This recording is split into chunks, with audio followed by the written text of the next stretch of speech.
Welcome to Element 8 of TPP for Essex Partners. Element 8, Self-Regulation. We will explore how to teach self-regulation, look at a model of self-regulation, and consider the importance of sensations. We have listed all the content that we deliver in Element 8 for the full advanced level TPP schools and settings training to give you an idea of the depth and breadth it covers. The concepts highlighted in purple are the concepts that we will cover with you in the overview of Element 8 today. The stress cycle response is a diagram that shows what happens when you experience stress. If a child or young person goes outside their window of tolerance, we know that the thinking part of their brain goes offline. The stress cycle is one of those cycles that becomes low-level persistent, so that's longer-term stress. This diagram can describe the process of good and toxic forms of stress. So there's a stressor, which initiates a thought. This evokes feelings, which in turn evoke a bodily reaction, and then a behaviour will follow and the cycle will continue. Our emotional pot has a filtering system. That's through strategies and the support networks we have available to us.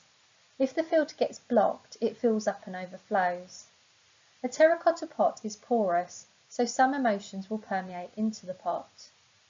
We self-regulate emotions through expressing and digesting, processing and burning them off, such as talking, crying, exercise, breathing, art, play, and so on. We need to remain aware that for some, the mesh is clogged or blocked, and so the pot just keeps filling up or is constantly full. Self-regulation is a person's ability to adjust and control their energy level, emotions, behaviour and attention.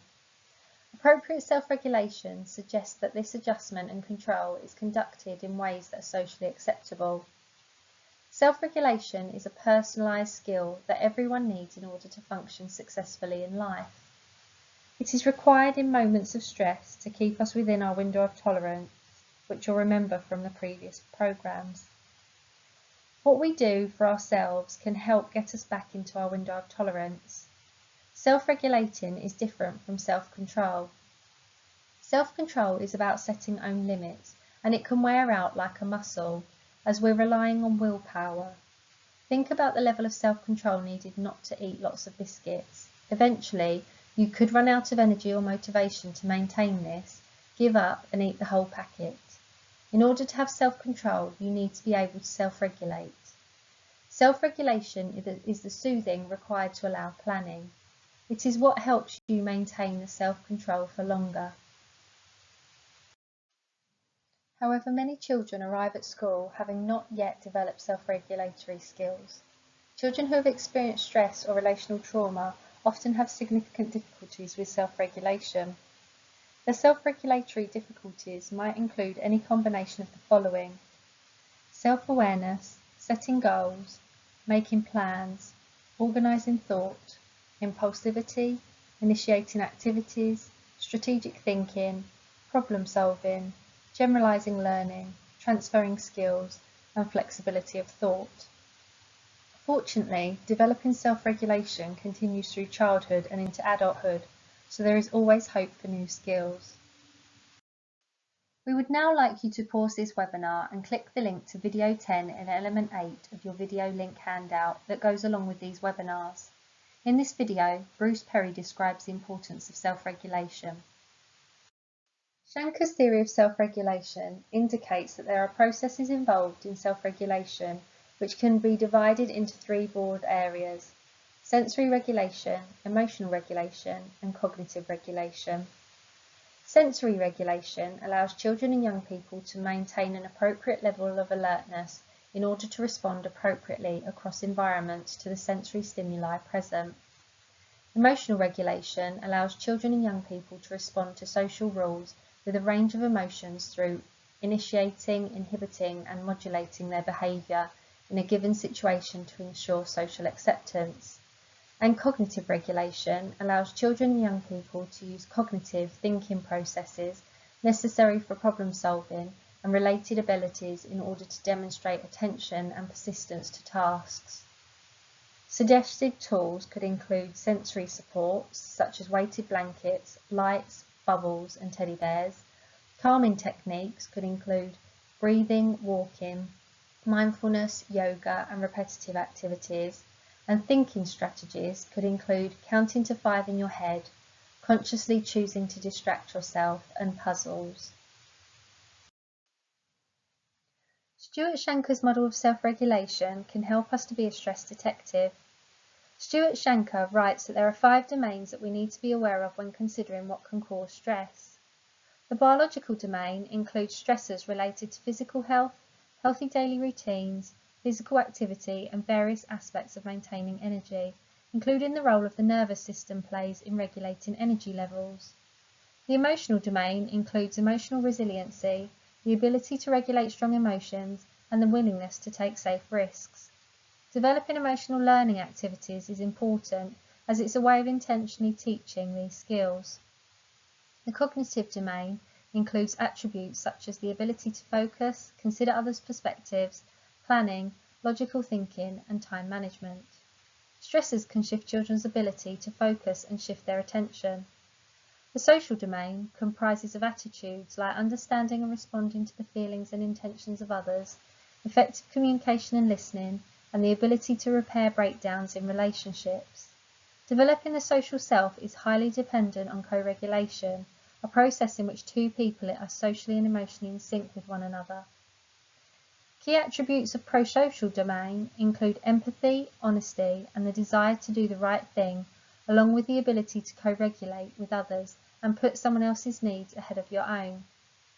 The difference between domains can be fairly subtle, particularly social and prosocial, and they are clearly linked, crossing over with one another. But it is useful to understand which domain is under stress to know how best to respond and support. When supporting children and young people to self-regulate, the following needs to be planned for. Build relationships. Co-regulation relies on inter-brain connections. Ensure children feel safe in every way in order to learn. Teach about stress and emotions. Practice the strategies in a safe environment. Know what works for them. Once children can recognise their own emotions and first signs things are going wrong, then they can call on safe strategies to help them cope in the moment. As we learn in element 3, the brain develops from the brainstem up. This means that we experience physiological sensations within our body through our nervous system. Sensations change based on how we're feeling. Many children, whether they've been affected by trauma or not, struggle to identify how they're feeling in their body through their words, which can become overwhelming. In order to support self-regulation, we need to support pupils to recognise and develop a language to recognise their bodily sensations. Once this has been achieved, they will be in a better position to engage in emotional literacy development and link sensations to emotions. The toxic stress that occurs in pre-verbal trauma resides in the body. There is no language available at this stage to link to the experience, making it harder to process and enables the toxic stress to be released from the muscles. Sensory activities are very important to add into pupils' provision, as this will help with sensory integration and the release of such toxic stress over time. Sensations are different from emotions. They describe the physical way the body feels. It is helpful for children to begin to recognise the physiological feelings and changes within their bodies, and once this is achieved, the language of emotions can be developed. Sensations are the clues that help a child or young person become their own stress detective.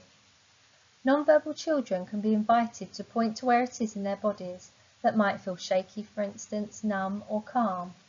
Or they may even create their own words and signs that you can learn, such as pointing or rubbing their tummy.